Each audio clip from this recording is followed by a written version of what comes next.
Walking. So walking compulsory చేయాలా? చేయడం వల్ల చాలా బెనిఫిట్స్ ఉంటాయి. అది ఎలా చేయాలంటే at least 30 minutes per day brisk walking. అంటే మనం మరీ స్పీడ్గా చేయవలసిన పని లేదు, అలానే చాలా స్లోగా కాకుండా మనకి ఒక పేస్ లెవెల్ అనమాట. మనం ఎంత స్పీడ్గా నడుస్తున్నాం, మనకి టోటల్గా ఎన్ని స్టెప్స్ నడుస్తున్నాం చూసుకుంటూ ఒక 30 minutes బ్రిస్క్ వాకింగ్ చేసుకోవాలి. వీక్లీ 5 days అలా చేయడం వల్ల చాలా అడ్వాంటేజెస్ ఉంటాయి.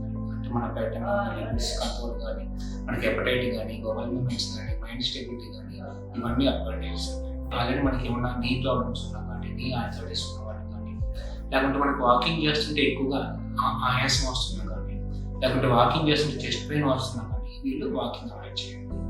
ఒకవేళ మనకి నీ పెయిన్స్ ఉండి, నీ ఆన్సైటీస్ ఉన్న వాళ్ళు మనకి ఎక్సర్సైజ్ ఏం చేసుకోవాలనుకుంటే సైక్లింగ్ వల్ల ఎక్కువ బెనిఫిట్ ఉంటుంది. అది మనకు జిమ్ సైకిల్స్ ఉంటాయి ఇంట్లో ఉండేటివి. సో ఇలా వాకింగ్ చేయకూడని వాళ్ళు సైక్లింగ్ చేయడం కూడా అడ్వాంటేజ్ ఉంటాయి. మనం ట్రెడ్మిల్ చేస్తుంటాము, వాకింగ్ రెండు ఒకటేనా అంటే రెండు ఒకటైతే కాదు. ట్రెడ్మిల్ కంటే మనకు వాకింగ్ వల్ల ఎక్కువ బెనిఫిట్స్ ఉంటాయి. కానీ వాకింగ్ చేసే ఆప్షన్ అయినప్పుడు కానీ, బయటికి వెళ్ళే ఫెసిలిటీ అయినప్పుడు కానీ ట్రెడ్మిల్ కూడా చేసుకోవచ్చు.